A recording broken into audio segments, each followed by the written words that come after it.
number, but we're working on it. Okay, does Ira have his phone number? No, I do not. Not on hand, but I think everybody's playing the Zoom system, knowing the times.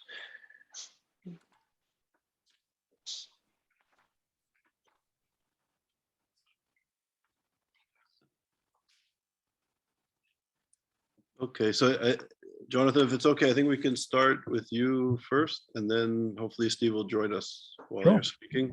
So, okay. So welcome back, everybody. I hope you had a good break. So now we're going to deal with issues of focusing more on the right side of anti-Semitism. And as Natan Sharansky says, and Haris Rafiq, who's here, always remind us there's a triple threat. We have anti-Semitism on the far left, political Islam, and right-wing anti-Semitism and racism and nationalism. So this session is focusing primarily on issues of the right. We're fortunate to have two leading scholars with us. The first speaker will be Professor Jonathan Wolff, who's the Alfred Landecker Professor of Values and Public Policy at the Bavladnik School of Government at the University of Oxford. And the title of his talk is The Lure of Fascism. And then we have Professor Steve Ross, who's the Dean's Professor of History and the Myron and Miriam Director of the Kasdan Institute for the Study of the Jewish Role in American Life. And he's at the University of Southern California in Los Angeles.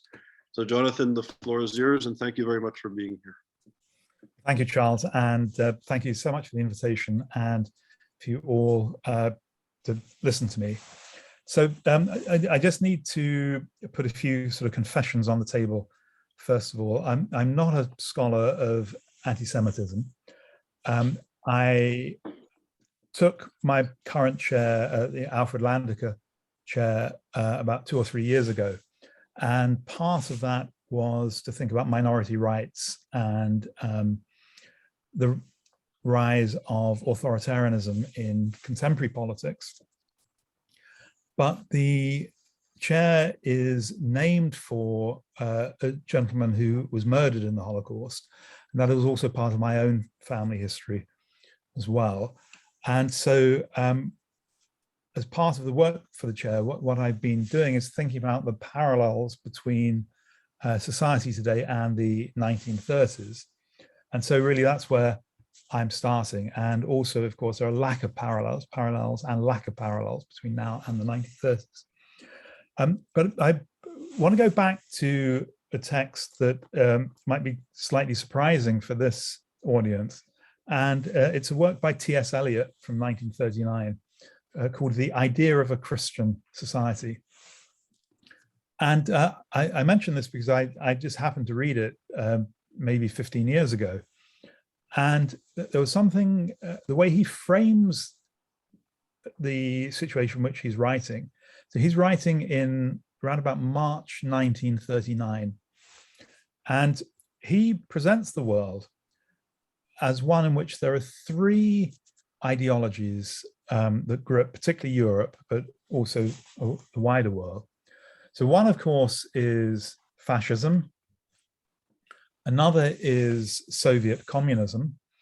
And a third is liberal democracy, which he identifies with the US, the UK, and France.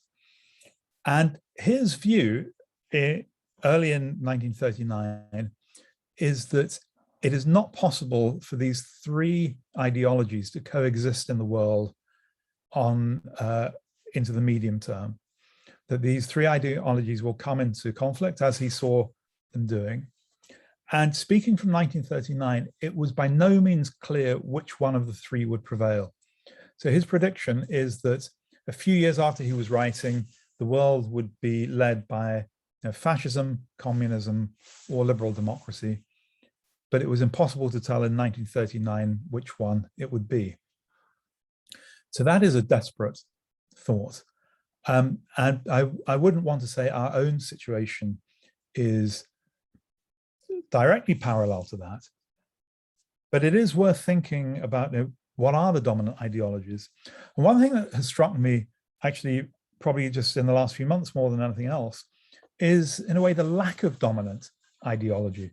So in 1939, people on the right could tell us that fascism would be our savior. People on the far left could write that communism would be our savior, and people slightly more moderate could think about that and see if they agreed or disagreed. But we don't have anything like that at the moment. We don't have a political ideology. With perhaps political Islam is offering it to some people, but for those for whom there's no appeal, we seem to be in an age where we have discontent, we have squabbling, we have disagreement, we have anti-Semitism, we have antagonism, but we don't have anything offering us a way out, particularly at the moment, or at least not to my mind. So I'd be very interested to know what others think about this. Some people say we are in the grip of neoliberalism.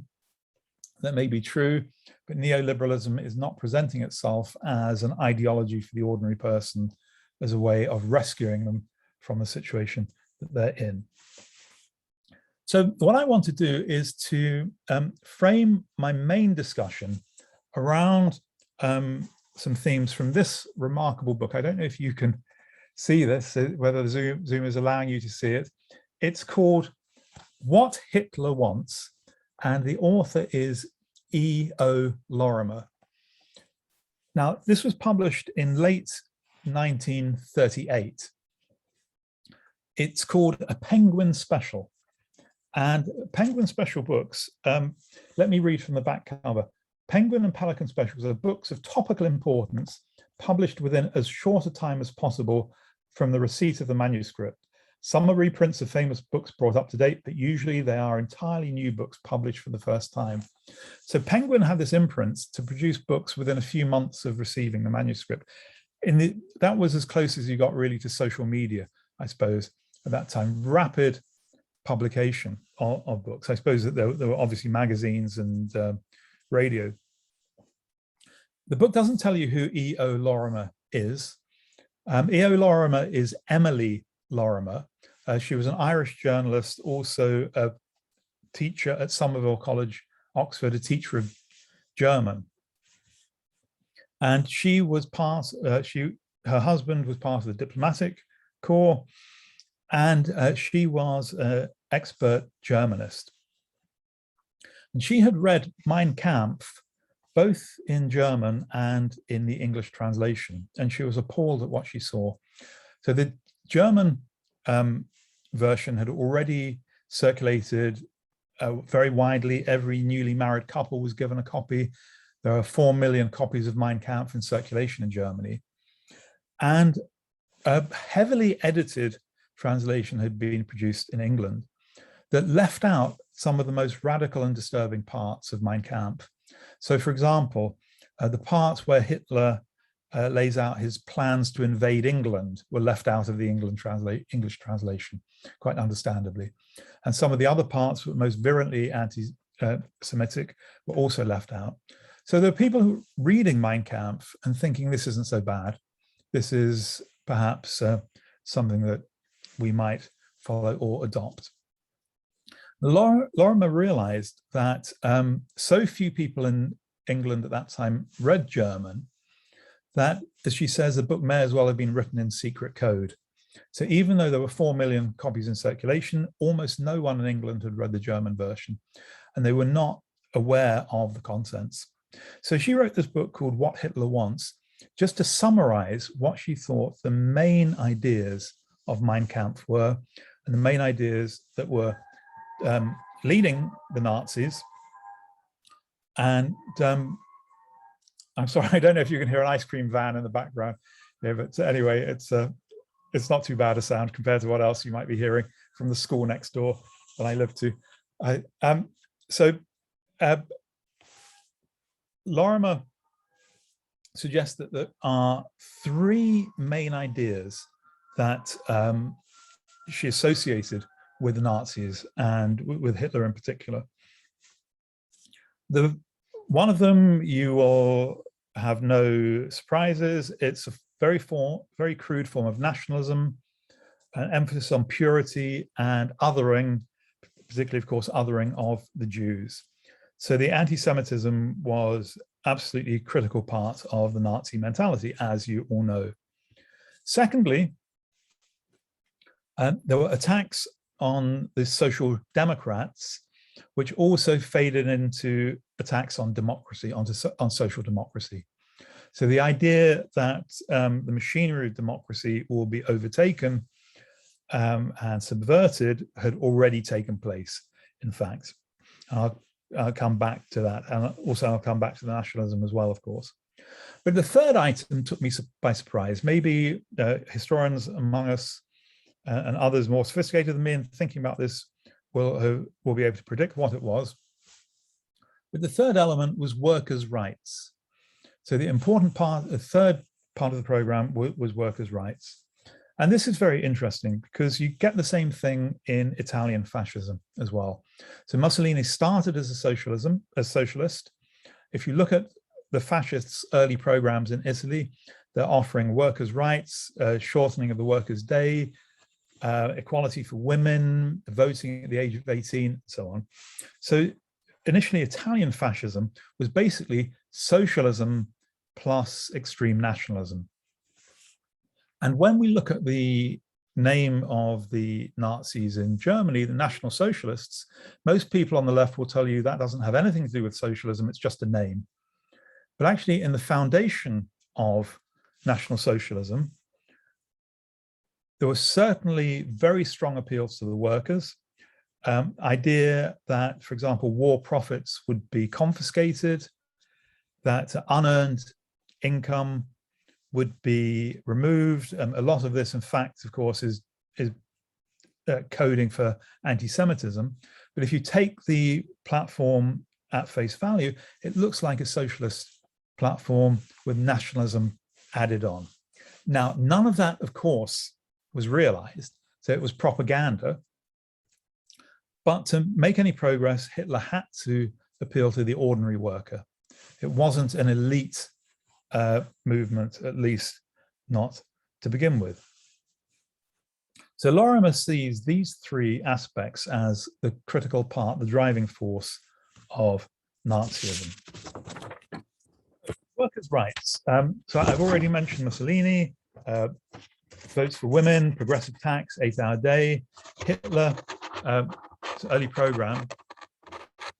So that, I think, is in place. As I've said, those promises were never cashed in. So those promises were made, but they were ignored later on. Nationalism, by contrast, of course, was there from the start and was accelerated and accelerated and accelerated. So the crude nationalism is something I want to focus on for the next few minutes. What it does is set up this type of dialectic that we see in the work of Carl Schmitt that says politics is about friends and enemies.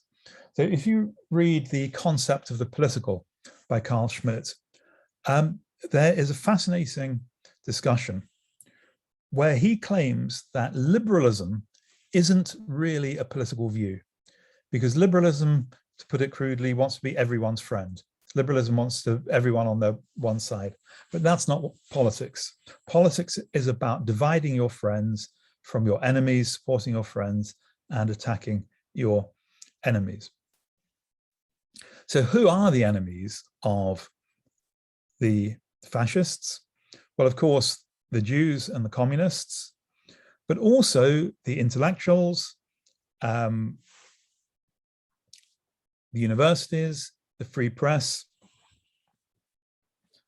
And we see this language of traitors and parasites. So the traitors are the communists and the parasites are the Jews.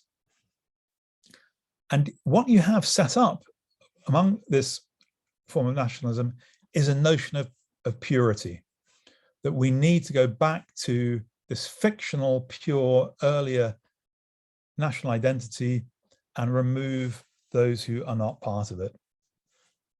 Now, in the UK, of course, we never had anything that took on in the way in which fascism took on in Italy and Germany and elsewhere. But we certainly had our fascist theorists and attempted leaders, of which Oswald Mosley is the best known. And I found a short book by Mosley, very helpful in sort of setting out and seeing some of the fascist thinking in the UK, which I think generalizes more broadly. Mosley wrote a book called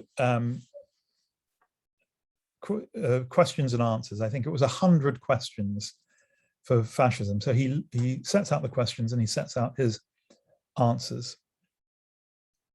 And what you see is, again, this very strict demarcation into who are the friends and who are the enemies. He sees, for example, the House of Lords in the UK as potentially a friend, but if the House of Lords starts opposing what they want to do, then it's standing in the way of the will of the people and needs to be replaced by an appointed body. The press are fine as long as they're saying the right things.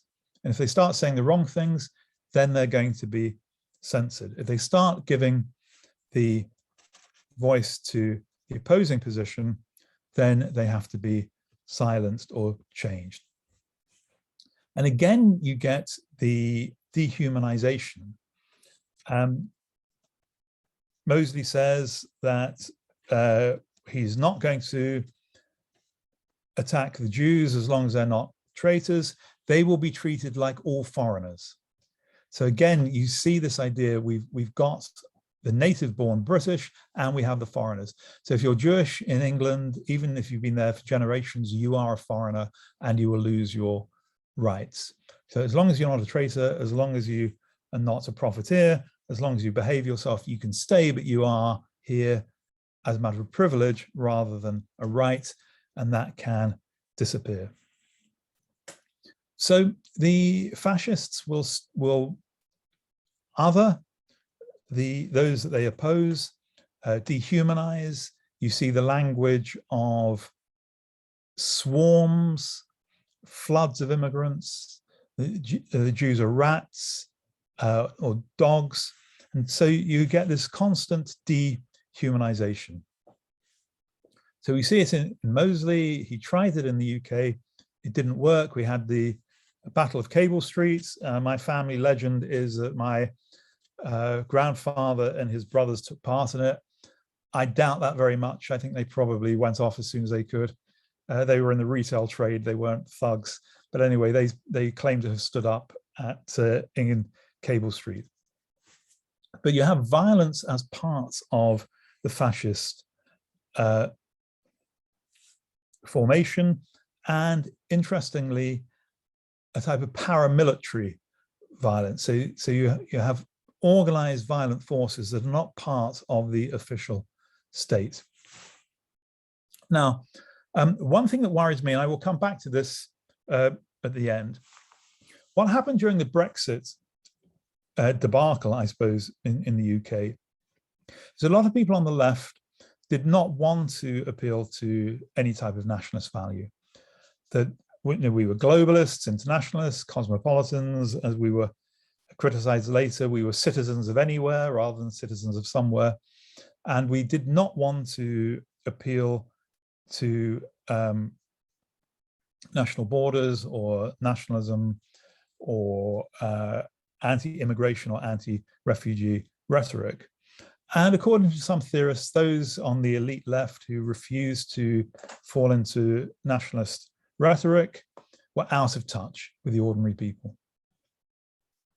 There's been a movement since then, I'm not quite sure what state it is in at the moment, to try to say, well, what we can do is have something we can call progressive patriotism. So you can have a form of nationalism, but as long as you're pro-union, as long as you're pro-worker, as long as you're pro-poor, that is acceptable. As long as you are still on the left, you can be a nationalist and you will be on the side of the righteous. But you can see what's coming. That is exactly how fascism started, a way of combining, as I said before, socialism and nationalism. So I'm very, very nervous about this movement on the left to try to link progressive values with a form of nationalism. I think there are sources of communal value that the left need to marshal, but to link it too quickly with patriotism or nationalism is very, very dangerous. Okay, so I said Lorimer put forward 3 ideas: workers' rights, crude nationalism, and attacking the Social Democrats, extending to attacking democracy. And what happened with Hitler and what happened with Mussolini and what Mosley explicitly said he would do if he got to power was to use democracy in order to get to power, but once in power to dismantle it. And the reason for that, or at least one justification, is the leaders see themselves as embodying the will of the people. They are the strong men, the strong leaders. And when they're there, they are speaking for the people. So you see this also today, or thankfully not today, but not so long ago with Trump, also with Modi, Bolsonaro, other strong men leaders see themselves as representing the people. And so anyone who stands in their way becomes an enemy of the people, almost by definition. You become an enemy of the people because you're standing in the way of the leader, and the leader is representing the will of the people. So we saw that notoriously in the UK with judges. We saw it in the US with the press. We've seen it in Turkey and India, I think, with the universities. That anyone who is standing up, insisting on people's rights, are seen as not following the will of the people, and therefore are traitors or saboteurs. So early on, when I started doing this work, I started looking for these words, traitors and saboteurs. The idea that anyone who is opposing the government of the day is a traitor or a saboteur. And this goes back to something I remember reading almost 40 years ago, maybe 40 years ago, as an undergraduate, when I was studying political philosophy, and I read about Thomas Hobbes. And Hobbes, of course, argues for the absolute sovereign with unlimited power. And I was reading a source, I haven't been able to trace this source again, but it was someone who was writing in the 1920s, I think. And he said Hobbes's problem is that he had no concept of the loyal opposition. And so that idea of the loyal opposition has stuck in my head ever since. And thinking this is what democracy, democratic politics really needs to understand. The loyal opposition is opposition to the party in power, but not opposition to the system. And what these strongmen leaders do is deliberately blur that boundary. So if you're opposing their rule, you are opposing the system. Therefore, you are a traitor. Therefore, you are an enemy. Therefore, you are a saboteur. So who is going to tell you what the will of the people is? Now, there is a fascinating argument in one of Hitler's speeches, which he gave to the Dusseldorf industrialists, one of his famous speeches. And this is a speech that went on for hours, I think 2.5 hours. And you can imagine it's a speech in the evening. The Dusseldorf industrialists are drinking probably quite heavily. And there you have Hitler in full charismatic mode, making a whole range of arguments. And then he gets to talking about democracy. And he gives them this argument. Would you have your workers run your factory? He gives the industrialists this rhetorical question. Would you have your workers run your factory?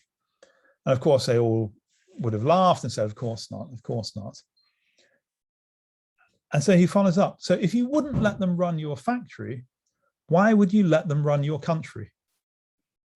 And this feels like a very powerful argument. That if the workers are not even competent to run a factory, why should they have any say at all in running the country? Now, you might recognize that argument.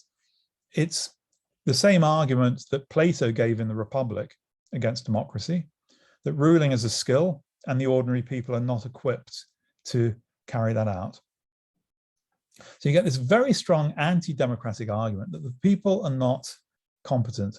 And I must say, it's a very tempting argument that whenever you lose a vote, whenever your party doesn't win the election, it's very easy to blame the electorate for not being educated enough. Many of us felt this about Brexit. It was too important a decision to leave to the people. But then what decisions should you leave to the people, if not that one? So you have this elitist, skills-based, leave the ruling to the experts argument that really disempowers democracy. So you have this right-wing argument, but also a left-wing argument, any authoritarian argument that says we know best and the people, yes, the people can put us in power, but once they're there, their work is done and they need to leave things to us. In response, I think it's very important to have a much richer understanding of democracy. The democracy is not just about voting in elections. The democracy is also about the protection of minority rights, or at least liberal democracy is also about the protection of minority rights. And to do that, we need not just voting, but a whole range of institutions. So I've mentioned the free press, I've mentioned universities, I've mentioned the House of Lords. I would also add, of course, trade unions, but also the institutions of civil society. So clubs, art, religion, civil society, businesses where people can earn their living away from the state. One of the things that was very memorable about the Soviet Union and the Soviet satellites was how they really could not accept a sector of the civil society where people could organize themselves without the state having a say in it. So the idea that people, so I have worked in philosophy departments most of my life. There was a very famous organization in Czechoslovakia, which was just a group of citizens who wanted to get together to discuss Greek philosophy, nothing else. It wasn't political protest, it was just a hobby group of people to discuss Greek philosophy. And they kept getting arrested because no one would believe that all they wanted to do was discuss Greek philosophy. It must have been a front for something else. And this became very famous because a lot of British philosophers went out to talk to this group as a way of trying to protest the regime and to support that aspect of civil society. So I think that to preserve liberal democracy, we have to think about a whole tissue and complex of checks and balances which act as a limit on the ruler's power, which will frustrate the ruler because I think it was reported Trump got very frustrated. He thought when he was president, he should be able to do whatever he wanted. Isn't that what a president can do? Well, no, there are lots of procedures you have to go through, lots of people you need to persuade, lots of people that are going to stand in your way. And that is what we need. So let me sum up. I've talked mostly about fascism in the 30s. I've tried to bring in some parallels for the present day. Where do I think we are? Well, I don't think we're on the verge of fascism today.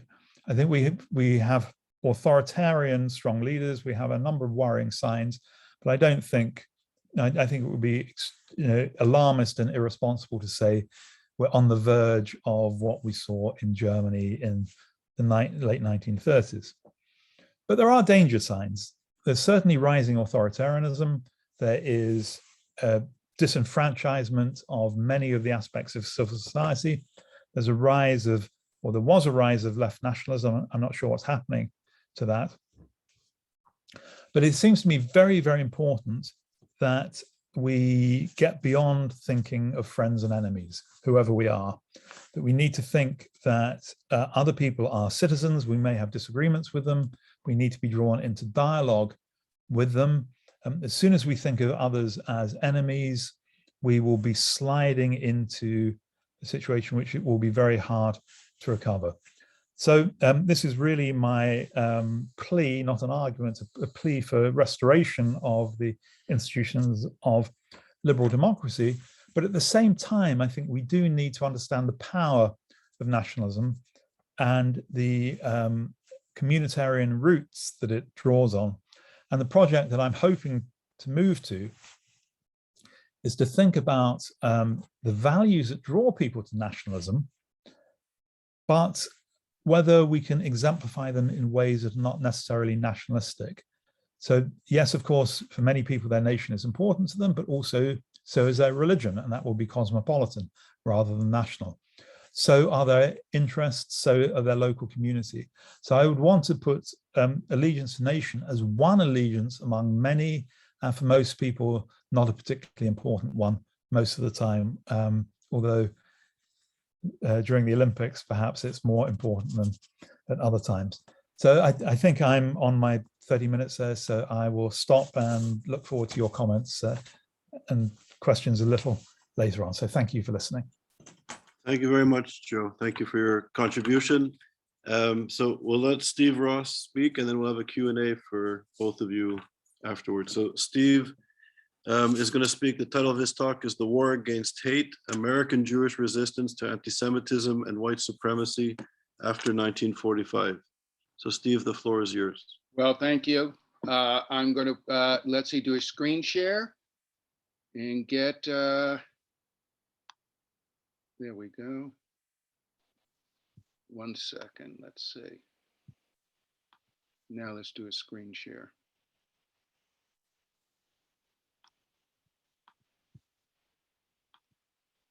There we go.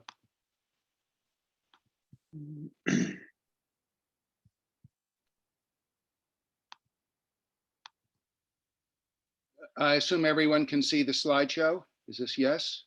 Yes. It's good. Okay. So on January 6th, 2021, Americans, and in fact, much of the world was shocked as they watched tens of thousands of self-proclaimed patriots storm the Capitol. And many blamed Donald Trump for promoting the hate-filled day, but he was not solely to blame, nor is hate going to end when he leaves the office. What the nation witnessed on that cold winter afternoon was bigger than any one person. In fact, I argue it goes back to 1945, when Americans began fighting a second world war over the vision of the future, and they've continued to fight it ever since. Groups such as the Proud Boys, the Aryan Nation, Oath Keepers, and associated militias all saw themselves as Christian patriots protecting the Constitution from the perversions of liberals and the left, in the same way white supremacists sought to save America from similar threats after 1945. Well, Americans today like to believe that the end of World War II brought a decrease in hate and a new era of tolerance for the United States, and I would suggest nothing could be further from the truth. Anti-Semitism and racism went up, not down after the war. According to 14 public opinion polls in 1945, 25% of Americans were, quote, infected with anti-Semitism, 25% were opposed to anti-Semitism, and 50% had no opinion. Now, no poll ever asked someone, are you a racist? But in 1945, in September, when people were asked if they would favor a law requiring employers to hire a person qualified for a job, regardless of race, 43% of Americans said, yeah, it's a good idea. 44% said no, and 13% had no opinion. Well, these grim statistics, combined with outbreaks of racial and anti-Semitic violence throughout the 1940s and 50s, require us to reconsider the legacy of the so-called good war and greatest generation. Well, as soon as World War II ended, a new battle began on American soil, and it's one that's lasted to today. Many veterans returned home profoundly changed by their wartime experiences, not just by the traumas of combat, but by the close relationships they forged with men of their platoon, men of different religions, ethnicities, regions, and class backgrounds, people they would have been unlikely to befriend during peacetime. And many longstanding prejudice slowly dissipated as they came to see, quote, others, that is Jews, Blacks, Catholics, Latinos, as sharing the same basic values, even if some of those others fought in segregated units. And many of these veterans returned home with a greater sense of why defeating Hitler had been so important to democracy and the nation's future. And these are the people who Tom Brokaw and others hailed as the greatest generation. But there was also a darker side to the war's end that we almost never talk about. Many Americans went off to war not because they hated Hitler and Nazism, but simply because Japan had attacked the United States, and they did not like Jews before and blacks before the war, and they certainly didn't like them after the war. And these veterans had been raised in a climate of segregation, racism, and anti-Semitism, and they returned home from war determined to maintain the world they had left behind. Many of those veterans, particularly coming from the South and the Southwest, felt betrayed by their country. They had served the nation in war, but when they returned home, they were told by outsiders that the world they left could no longer be, that there was a new, more democratic order that no longer promoted white supremacy. Well, following war's end, undercover spy John Roy Carlson attended meetings of so-called patriotic groups in cities across the nation. And Carlson reported how, quote, many Americans who truly love their country are innocently drawn within these orbits of those who, under the guise of Christianity, nationalism, and America first, incite hate and disunity and wish to preserve the Constitution by means identical with Hitler. Nationalism, he noted, can mean patriotic devotion to one's country, and amongst decent Americans it still does. But America's hate mongers and saboteurs, he wrote, call themselves nationalists to deceive the unwary. And these extreme nationalist movements stand for the same poisonous brand of autocratic, minority-hating politics known in Hitler's Germany and Mussolini's Italy as fascism. This was written in 1946. Well, this was the legacy left by the fathers and grandfathers of contemporary hate groups. Their sons, daughters, grandsons, granddaughters could be seen saving America once again by storming the Capitol on January 6, 2021. The US war in Europe lasted 4 years, but the domestic hate has persisted until today. Well, to understand how this came to be, the book I'm currently writing, The War Against Hate, American Resistance to White Supremacy after 1945, follows 4 men who influenced the course of hate in post-World War II. Starting in 1946, Emory Burke, Jesse B. Stoner, James Maydall, and later on George Lincoln Rockwell led a war of hate that promised to finish the job that Hitler began. In fact, Stoner and Rockwell are revered today by many of the current militias and hate groups as godfathers of white supremacy. These 4 men and the groups that they formed were opposed by 3 New York-based groups, the Anti-Defamation League, the American Jewish Committee, and the Non-Sectarian Anti-Nazi League, and the dozens of undercover operatives who monitored and undermined the deadly efforts of these groups. From 1945 through the late 1970s, and in the case of the Anti-Defamation League, to this very moment today, these 3 groups ran secret undercover operations to protect Blacks and Jews from harm. Because in America, Blacks and Jews knew they couldn't rely on the FBI for protection. Director J. Edgar Hoover displayed little concern for the rapid growth of American-based Nazi and fascist organizations before and during the war, preferring instead to focus his resources on investigating alleged communists. Consequently, it would be up to the leaders of these 3 New York groups to protect Jews and Blacks from harm. Well, the first post-war group is the Colombians, and with their appearance in 1946, terror returned to the South and especially to Atlanta, the Munich of post-war America. Imagine if the Ku Klux Klan and the Nazi-inspired German-American Bund were to have an offspring, it would look exactly like the Colombians. As most Americans prepared for post-war peace, Colombian founder Homer Loomis Jr. and Emory Burke proposed fighting a new war. As Loomis wrote, what Germans have done to the Jews will be a mere tea party, compared to what we're going to do with them. We lost the war in Europe, but we're going to win the war at home. Chartered in August 1946 as a patriotic political group, the Colombians set out to establish themselves as the nation's leading white supremacists. Loomis and Burke envisioned a 2-part strategy. They would create a climate of terror amongst Blacks and Jews. They would organize a new political party that would pass measures expelling Jews and Blacks from America. And they believed this was no pipe dream because they quickly established alliances with like-minded racial purity groups in Minneapolis, Indianapolis, Chattanooga, Jacksonville, Washington, Los Angeles, Philadelphia, New York, and Milwaukee. Loomis and Burke were preparing for war by assembling a arsenal of rifles, machine guns, and dynamite. And their first attack came on October 1946, when Ralph Childers beat Black teenager Clifford Hines for the crime of walking through a white neighborhood.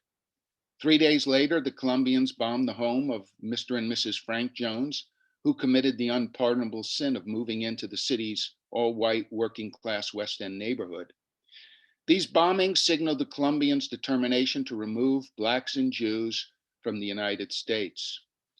Well, after hearing about what the group was doing, the head of the Anti-Nazi League, James Sheldon, struck a deal with Southern-born journalist Stetson Kennedy. And in return for joining the Colombians and spying on the Klan and sending him reports, Sheldon promised to pay him $50 a week, which is almost $700 today. No lone warrior, Sheldon shared Kennedy's reports with Georgia's crusading Attorney General Daniel Duke, who in turn turned all the information over to the governor and Attorney General's office. Well, Sheldon sent in two experienced operatives to break up the group, Mario Buzzi and Renee Fruchtbaum.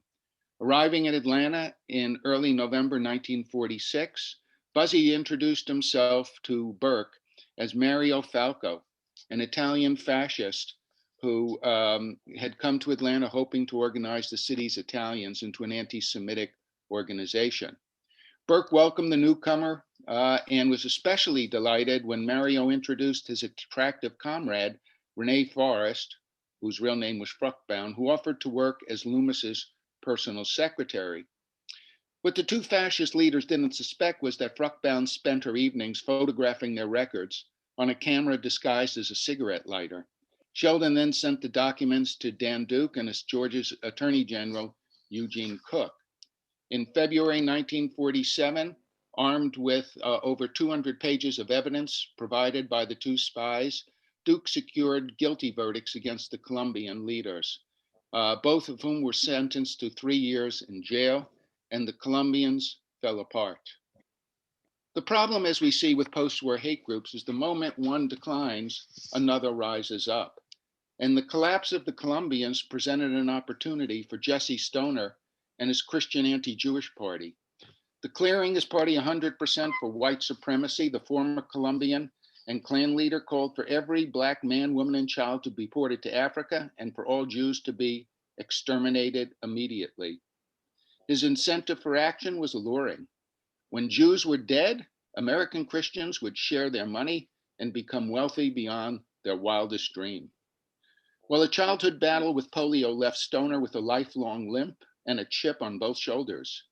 In late 1946, the white supremacist who the Klan expelled for being too radical founded the Stoner Anti-Jewish Party. 2 years later, he ran for Congress on a platform that would make Judaism a crime punishable by death. In 1952, aided by former Colombian strongman Edward Fields, Stoner's party promised to modernize the mass killing of Jews by employing gas chambers, electric chairs, firing squads, or quote, whatever else seemed appropriate. Once in power, Stoner promised he would amend the Constitution so that only white Gentiles would be allowed to live in America. And again, Southerners were attracted by the party's longstanding mantra, quote, when the Jews are gone, the Americans will own rich America.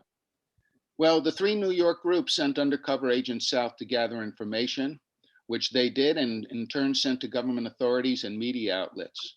That information led to the party's demise, but not Stoner. Over the next decade, he extended his campaign of hate beyond the South, and along with Emory Burke, Edward Field, and several other Colombians, they traveled to New York City in the early 50s to support the man who considered himself the next great American Führer, James Maydol. Well, most Americans are familiar with Southern hate groups like the Ku Klux Klan, but few know that New York City was the epicenter of post-war Nazi movement in America, and that James Madoll hoped to head an international alliance of fascist groups powerful enough to unseat democratic governments throughout the world. What Hitler accomplished in Europe, he promised, his National Renaissance Party will accomplish in America. Well, in 1949, declaring that America needed to be saved from the Jewish menace, the prematurely balding 22-year-old founded the National Renaissance Party, an avowedly anti-Semitic, anti-Nazi organization, anti-Semitic, anti-Negro organization. And from then until his death in May 1979, he held weekly meetings at his residence and near weekly rallies in the heavily pro-Nazi Yorkville neighborhood in the East 80s of Manhattan. Madoll's 9-point program of racial nationalism called for the deportation of those racial elements which cannot be assimilated with the white race, Puerto Ricans, Negroes, and Asiatics, a term he used to describe Jews. And although the National Renaissance Party's membership never totaled more than a few hundred, his National Renaissance Bulletin attracted right-wing leaders throughout the world. You want to think of this in a sense as the Facebook or Twitter of its time.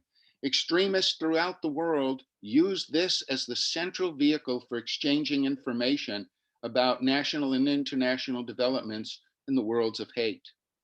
Well, determined to thwart one of the greatest dangers of our time, James Sheldon sent in a slew of anti-Nazi League spies with one mission: join the National Renaissance Party, rise to positions of leadership, and foil any potential violence. Within a short time, 4 of his agents succeeded in penetrating Madoll's inner circle of hate. In May 1953, Army veteran Emmanuel Trujillo was walking near 86th Street and Lexington Avenue when he heard the loud voice of a pudgy man surrounded by a group of tough-looking men in stormtrooper uniforms. The speaker exhorted the crowd to rid the Jewish and Black menace of our country. And Trujillo saw them hiling Hitler and Senator Joe McCarthy, and then heard the speaker say it's, quote, okay to kill Jews and Negroes as they're communists anyway. After observing a New York police officer congratulate Madoll for his excellent speech, the Army veteran decided to do what he could to oppose the Nazis. Trujillo was just one of many unsung heroes who took it upon themselves to destroy fascism in America. Born in 1946 to an unwed teen mother and a World War I veteran, he was given up for adoption and raised in Phillipsburg, New Jersey. In 1942, the 16-year-old ran away from home and joined the Royal Merchant Marines. And 2 years later, he transferred to the US Army Rangers, where he spent the last months of the war fighting in Germany. After an honorable discharge, he went to New York and finished his education at the Jefferson School of Social Science, which was a communist-inspired organization, and he was learning more about Nazism and fascism. What he heard that May afternoon shook the veteran to his core. Quote, I was not too sure what I was fighting for during the war, but after listening to Madoll, he understood that the National Renaissance Party stands for everything that I and a lot of men fought in World War II to stop. We can't just sit back and let the liberty of our Constitution go to hell. Well, knowing he couldn't undermine the Nazis on his own, Trujillo approached James Sheldon and offered to spy for the Anti-Nazi League. Sheldon agreed. After Trujillo proved himself a fearless fighter in several fistfights, Madoll asked him to join their inner circle of stormtroopers, known as the Elite Guard. Well, Trujillo, who took the assumed name of Mana Trujillo, quickly moved up in the National Renaissance hierarchy. And, excuse me, he was but worried that what would happen if his true mission was discovered. As he wrote Sheldon, these Nazis are bastards. If they ever find out who and what I am, it'll be too bad.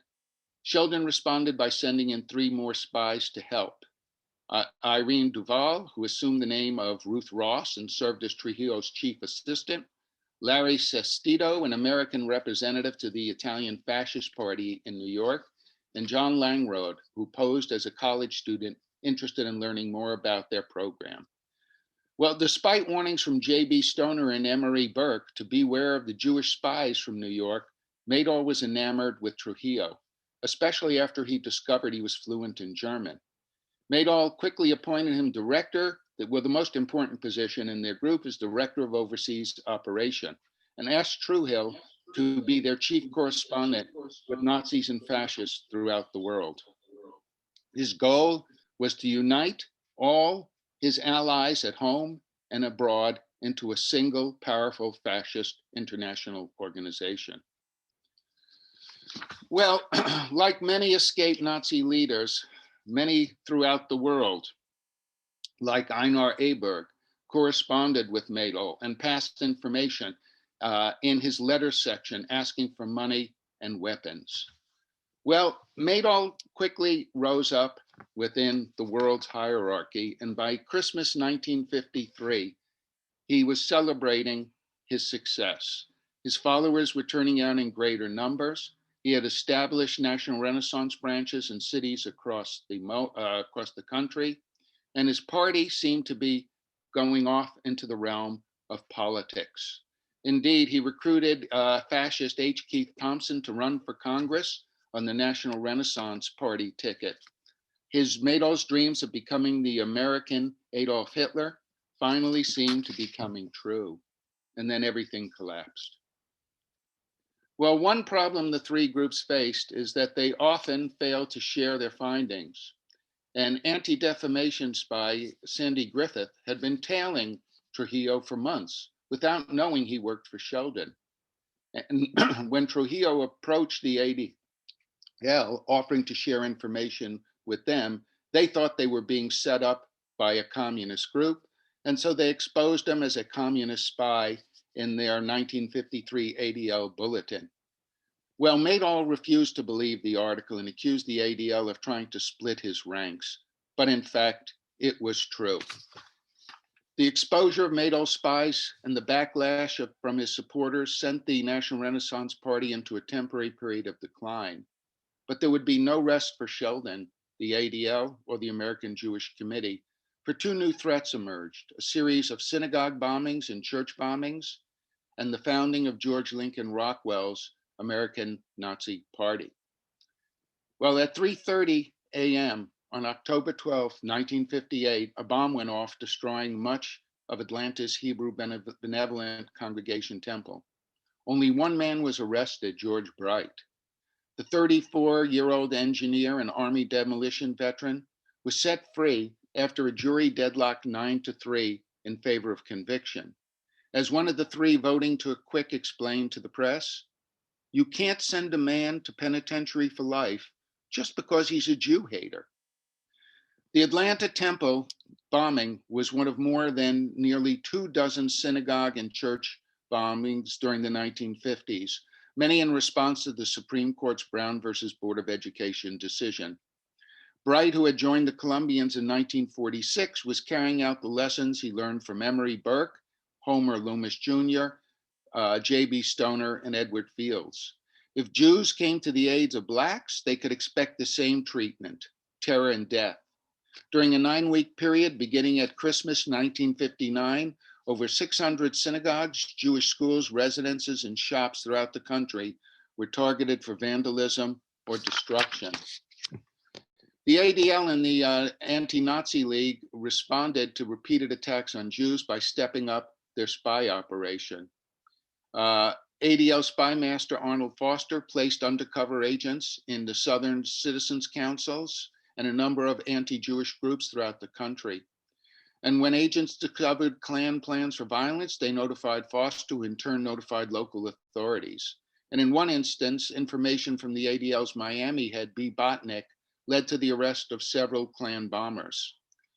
Determined to crush the NRP, James Sheldon replaced his original 4 now discredited spies with John Rich and William Goring, a Columbia undergraduate who Maydol was training as a successor. Well, spies from the 3 groups slowed down the bombing, but they soon faced a new threat, the formation of the National States Right Party in 1958 by J.B. Stoner protege, James Maydol ally, Edward Fields, and the launching of the American Nazi Party in 1959. Well, George Lincoln Rockwell's flair for the dramatic attracted a cadre of former military personnel, young toughs, and longtime haters searching for leaders who reflected their ideas. Born in Bloomington, Illinois in 1918, Rockwell enlisted in the Naval Air Corps in March 1941 and served until October 45 when he was demobilized with the rank of lieutenant commander. And he returned to active duty in 1950 to train fighter pilots for the Korean War. But a year later, he had a conversion experience while reading Mein Kampf. As he explained, I was transfixed, hypnotized. I realized that National Socialism, the iconoclastic worldview of Adolf Hitler, was the doctrine of scientific racial idealism, actually a new religion. In 1958, determined to carry out Hitler's teachings, the Navy veteran joined J.B. Stoner, Edward Fields, Columbian co-founder Emory Burke, and 100 delegates from 18 states to form the National States Rights Party. In 1959, Rockwell founded the American Nazi Party with headquarters in Arlington, Virginia. And he gained national attention by always appearing in Nazi uniform, surrounding himself with stormtroopers and swastika flags. Well, Rockwell adopted a platform taking directly from the Columbians and Stoner's anti-Jewish party. He would exterminate all Jews and send American blacks to Africa. After undercover agents alerted Sheldon and Foster to the bitter rivalry between Maydol and Rockwell, they urged the spies to widen that division until one of the two groups collapsed. Well, Rockwell succeeded in recruiting members of Maydol's inner circle, but his victory had one fatal flaw. Several of the men he recruited were working for the Anti-Nazi League or the Anti-Defamation League. Well, Maydol and Rockwell soon realized that their organizations had been penetrated by the Jews. And this time the spy masters as well as the spies were targeted for death. Anti-Nazi League agent John Rich warned Sheldon to be, quote, on guard, for Rockwell says he would like to cut up one of the ADL people and send his body in a box to the ADL offices.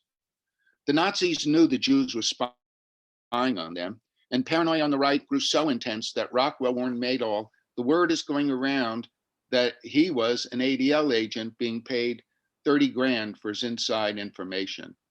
Excuse me, Well, Steve. dissension between Steve, the two sorry leaders- to interrupt. Sorry to interrupt you. Can you please finish in about 4 minutes or so? Sure. Thank you. Dissension between the two leaders led Maydol's most devoted followers to splinter into two groups. But the unfortunate for the Nazis, those groups collapsed after John Patler assassinated Rockwell, and David Burrows, his number 2 man, committed suicide after he was exposed in the New York Times as being the son of an Orthodox Jew. Following Maydol's assassination, Rockwell's assassination, Maydol emerged as the leader of the new group.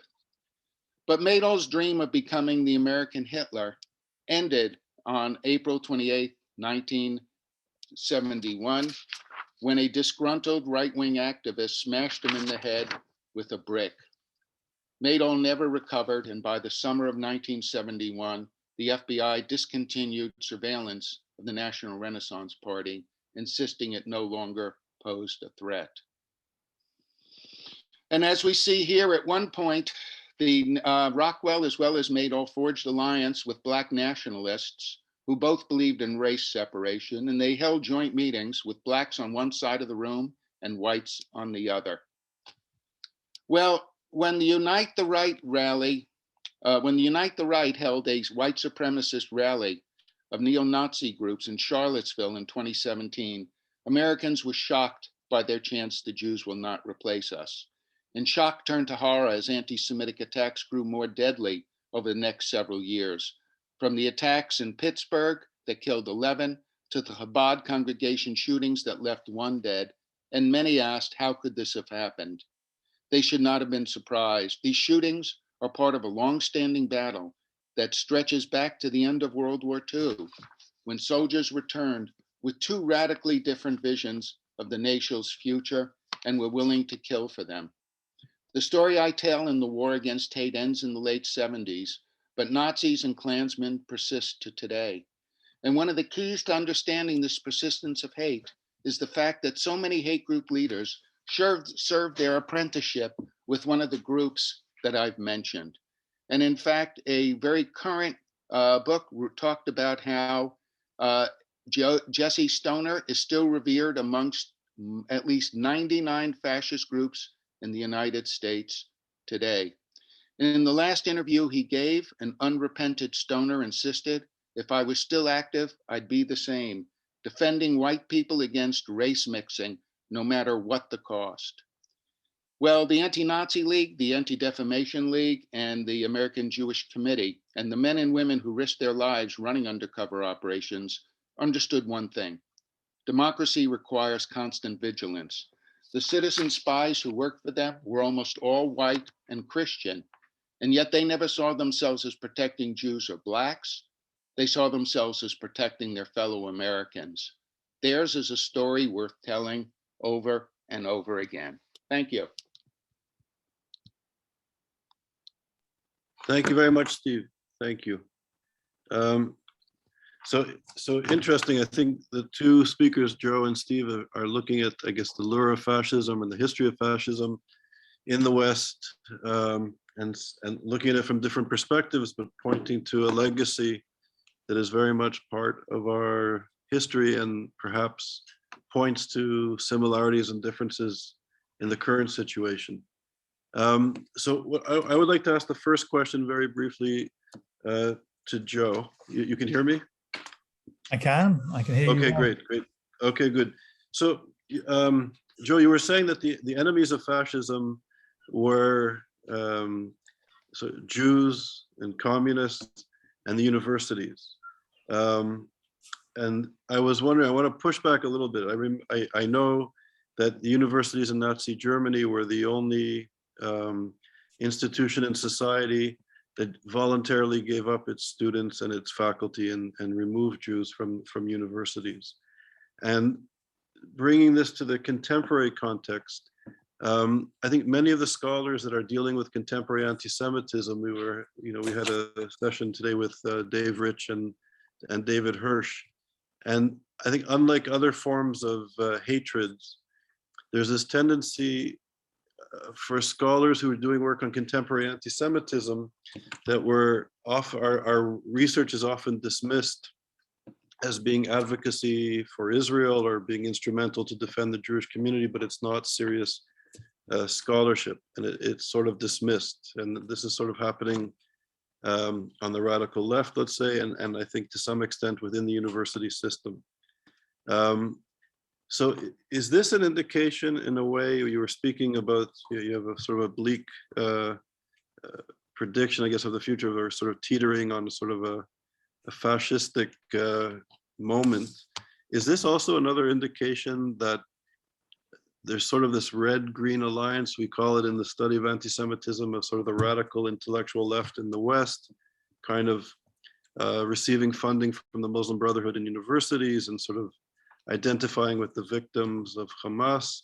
Is there something going on in the universities that is of concern from your perspective? Okay, thank you, Sean. So first of all, going back to the Nazi era, I had very little time. I should have distinguished the universities from the people in the universities.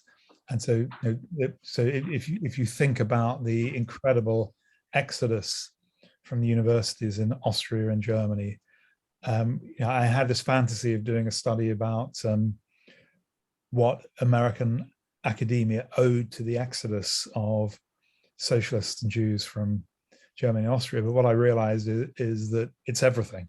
So there isn't a study to be done more or less in my own subject, philosophy. It's just amazing to think what the global intellectual landscape would be like now if there hadn't been such a mass migration from Europe to America. In terms of radical alliances on universities. Now, all I can say is I don't have any experience of it. I'm not saying it doesn't happen, but it's not something that has come onto my radar. So I think I just need to leave that to people who are better qualified to speak than me. Okay, so thank you, Joe. And Steve, sort of from a similar perspective, but to your area of your presentation, in the contemporary context, the rift between the American Jewish and African American communities is substantial. You spoke to a point in history where there was cooperation and sympathies with elements of both the Jewish American and African American communities.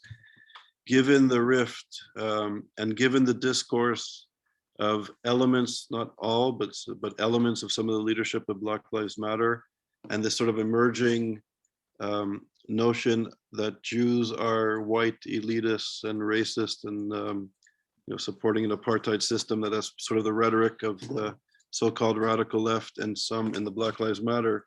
How do you see this rift will continue to, will the schism continue to grow, or do you think there's efforts that will try to bring the two communities together as racism and anti-Semitism in the United States is increasing? Well, there are already efforts to try to bring them together. You've had a lot of, and particularly I find it interesting in the sports world, you've had people like Kareem Abdul-Jabbar and a number of others trying to remind African-American colleagues that in fact Jews, first of all, Jews and Blacks have been allies for years. And secondly, regardless of previous history, when one minority group is attacked, all minority groups are attacked.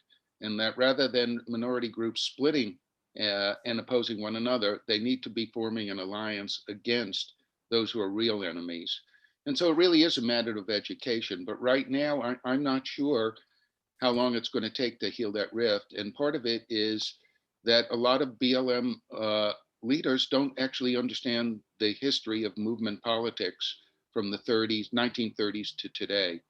And I think if they did, that would be one way to begin to change their point of view.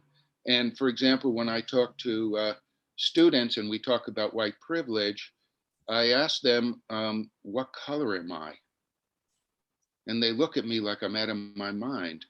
And I say, well, if this was 1920, what color would I be? Would it be the same? And I begin to tell them about the color line and that Jews, in fact, were not considered white. And basically all the groups I've talked about today said Jews are not white, they're Asiatics. So I'm not sure how, this is a very painful, I think, for those of us who have been active in movement politics, it's very painful to see what's going on today. Yeah. Okay, thank you, both of you. So we have a bunch of questions. The first question, Noreen Rahim, please, the floor is yours. Thank you so much. I have a very short question to Mr. Jonathan, and that is, can we concretely define or categorize the activities of anti-Semitism as a political crime at large? As a political crime? Yeah, well, it's a good question, but I fear I'm not the person to answer that question. It's not been part of my research to think about crimes, and the idea of a political crime, I don't have a clear sense of what you're getting at. Is there a particular definition of political crime that you have in mind?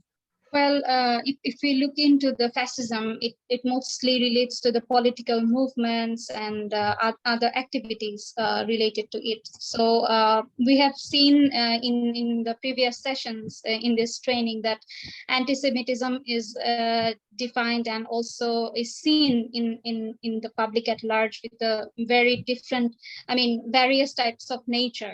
So I was wondering if, since we can call the genocide as a political crime to some extent, as the genocide scholars have already argued, but in terms of anti-Semitic activities that's going on as the recent trends in different parts of the world, so can we actually categorize it as the nature of a political crime or not? Okay, I understand better now. Thank you. So I think, as you say, anti-Semitism comes in many forms, and I think certainly there will be some forms that are a political crime. but I would hesitate myself before saying all forms. I think there's casual everyday anti-Semitism, which is morally very bad.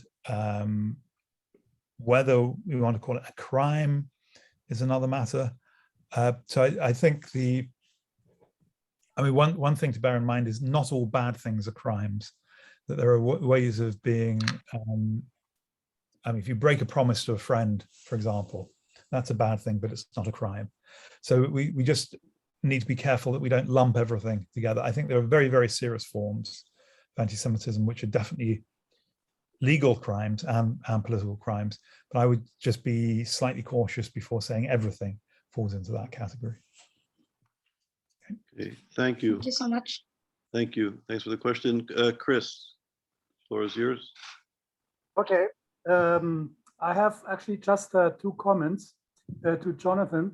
Basically, that Hitler was clearly a socialist in the beginning. If you look at the 25 points program of the Nazi party, there were some points where he had to answer some very inconvenient questions by industrialists later on, because that, among other things, it actually says the nationalization of industries, etc., that are communist, socialist, let's say, demands, etc. That's only on the side. By the way, if I would have had Hitler in my class, I would have given him an F for plagiarism, because there's nothing original about Nazism, absolutely nothing. Then to Stephen, I said this also in my talk, in the ISGAP talk about German resistance against the Nazis. Both Roosevelt and Churchill knew exactly about Auschwitz, about the exact details, what was going on back there, by the German resistance that informed them in various operations in Sweden, in Switzerland, and in Spain. They were clearly informed what was going on. And they were told, please bomb the railroad tracks, and nothing happened. So in terms of anti-Semitism, think what that tells you. And also a last comment, remember the story about the ship, the St. Louis, that arrived in Florida, that was turned away by the American authorities because the guy in charge was an anti-Semite. And these people ended all up in Auschwitz and all were killed by the Nazis. Yeah, I mean, that tells you a lot about, let's say, racism and things in the United States. Not to talk about the yellow peril in the 19th century, the internment of the Japanese Americans, and I mean, you can go on and on and on like this. Thanks. That's all what I just want to say. If I can just respond briefly, so I completely agree with you about the early program, and I've quoted that myself in some work. But it also strikes me, I don't know if you agree, whether Hitler just said whatever would make him popular with the audience in front of him.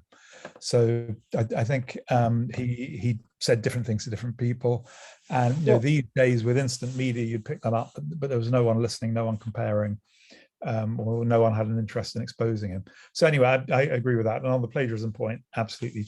I accept that too. So thank you. Steve, any comment? Yeah.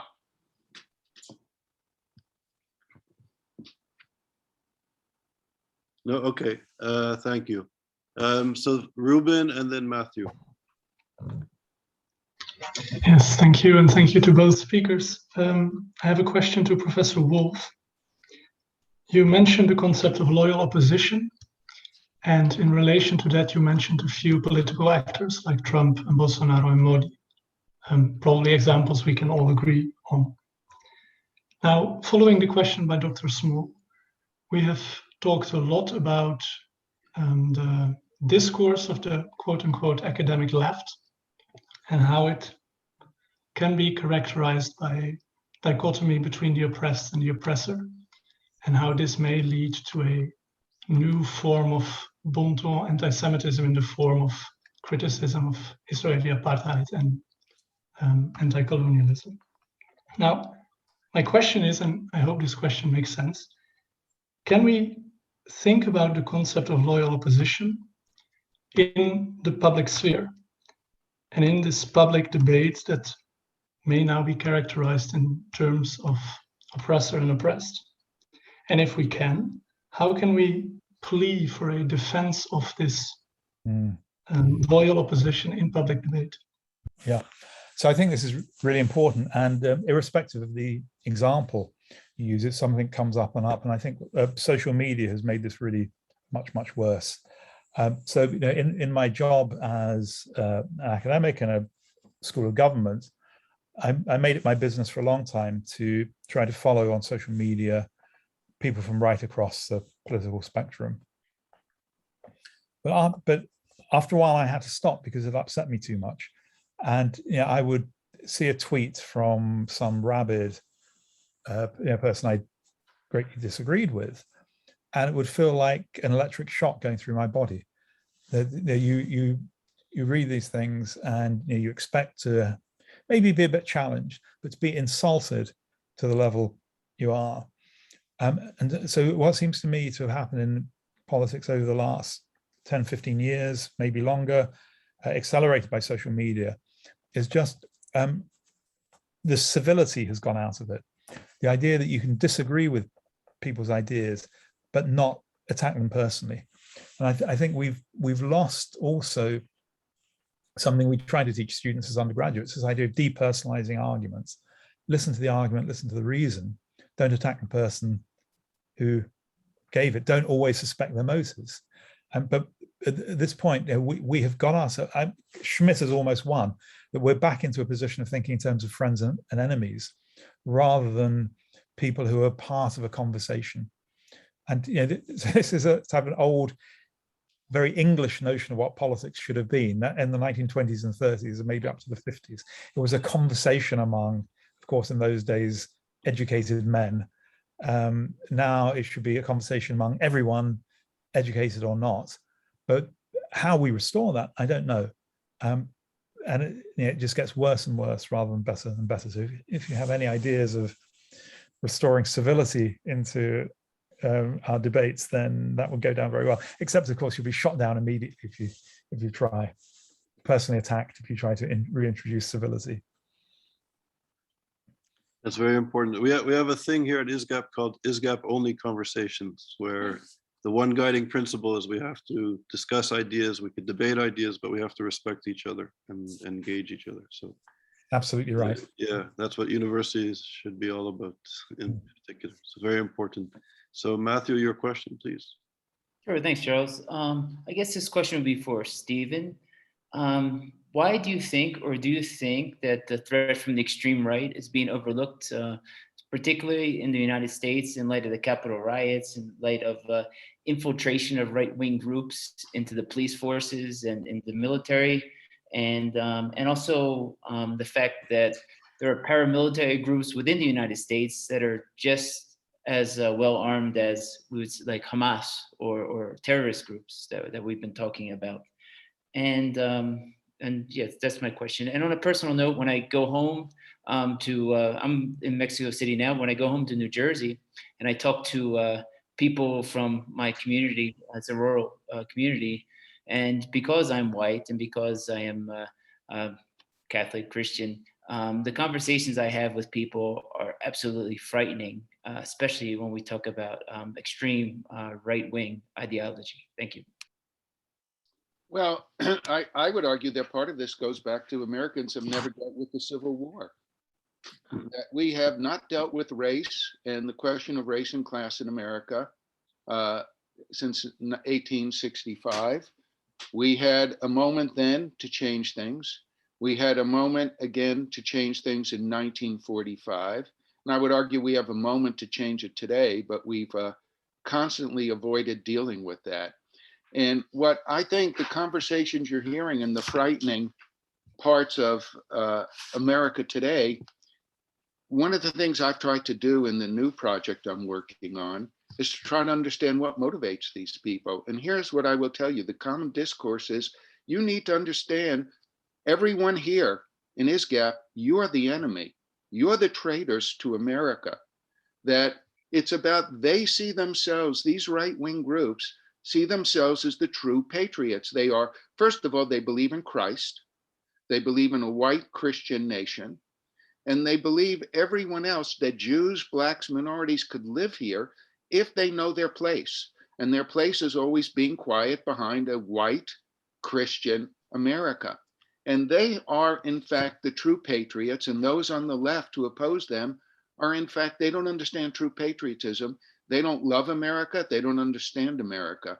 So when you have a side that we see as, quote, right wing, filled with hate, who in fact see themselves not filled with hate, but with patriotism, trying to save America, we've got a real problem. And I'm not sure how, I wish I knew, but I'm not sure how to solve that, other than to get people to understand that these are not crazy people. These are not deplorables. These are a big core of America, and they are not going away. And I will bet that they're going to be powerful enough to take over the House again in 2 years. Thank you. Thank you. It's a very important issue. And actually tomorrow, Joel Finkelstein from the NCRI and Princeton University is doing fascinating work using artificial intelligence to measure the radicalization of white extremists in the United States. And you'll see how quickly people are becoming radicalized on social media. So his work is extraordinary on these issues, and you'll see the gravity of the problems we face. Okay, Sami Apple. Yes, Professor Wolff, I'm from Latin America, and I see a side of this that may interest you. I don't know if you're already into it or not, and it's indigenous. We have a huge indigenous population in Latin America, from Mexico all the way down, and they are being targeted right now by two groups, nationalists on one side and globalist in the other side. And they're both using Jews to latch onto this indigenous people. They're using Jews as colonialists. And it's only starting. I mean, it's been going on for only a few years, but I think it's something that needs to be watched. And I don't know if it would be part of something you'll be interested in the future. Thank you. So I was completely unaware of this. I will, I'll take a look at it, and I'll see what I can find. Is there much published in English on it? Unfortunately, I don't have other languages, so that would be a reason why I'm not seeing it. No, nothing has been published. I mean, it's just something that I am starting to notice during my travels and my back and forth with some people, that all of a sudden these groups pop up and then they disappear. Okay. So I don't know if it's really an actual movement, but it's something to be watched, because the indigenous population in Latin America is huge, and it's a big market for those guys. Okay, thank you. I'll talk to my colleagues who specialize in the regions and see if it's on their radar. So thank you very much for that point. Thank you, Sami. Victor, please, the floor is yours. Oh, yes, I just want to follow what Sami said. In Colombia, we have another issue that took my attention recently. I don't know if you're aware of the the riots movement and all that happened in Colombia like 2 months ago or 1 month ago, I don't remember. So the country was totally assaulted. I couldn't even go out to the streets. It was crazy, and it comes from the left because of the injustice of the right. Yes. But what took my attention was that in the middle of the Colombian protests, where more than, I don't know, 50 people were killed by the police, Twitter banned the former president Uribe, mentor of the current president Duque. Uribe's tweets contained references to a neo-Nazi ideologist who has taught classes in the Colombian army colleges on how to deal with protests. So he uses a method like suppression or something like that. I'm not aware of this. I can provide the links. The Colombian media interviewed him, this Chilean neo-Nazi, in the middle of the protest because they wanted to know what were his, his methods, his ideology, how he trained the army, and things like that. So it was very concerning. There are pictures of him, wearing the swastika and all this. So he's very open he has been very open, a neo-Nazi. So it was crazy. It was crazy for me to see this here in Colombia. Okay, so thank you for that account. I'm not aware of it myself. It's something else I'll follow up on. So I just thank you for the reference to that. Okay, cool. Okay, thank you. Is there anybody else with a question? I see Chris, but you already asked the question. Is there anybody else that would like to chime in before Chris? No? Okay, Chris, the floor is yours. Okay, thank you, Charles. No, I just wanted to make a last comment to Stephen. I mean, I'm teaching since 25 years American history, and I also teach a specific course on slaves and slavery in the United States. And I mean, if you look at the colonial history also of the United States, or of American colonies, whatever you call them, I mean, the Salem witch hunts and all these things. And then comes for me always the basic question, why did the founding fathers not abolish slavery? Why not? Why? Because many of them were slaveholders. And it was not in their minds to change this, And then it continued basically into the 1820s, 30s, when the cotton boom came, et cetera, et cetera. And then it came to the point that it was irreversible and so forth. So, I mean, the United States has a long, not tradition, but you know what I mean. Let's say a story of this, I hate to call it racism. It's something in that direction, okay? So, yeah, that was my comment, sorry. Thank you.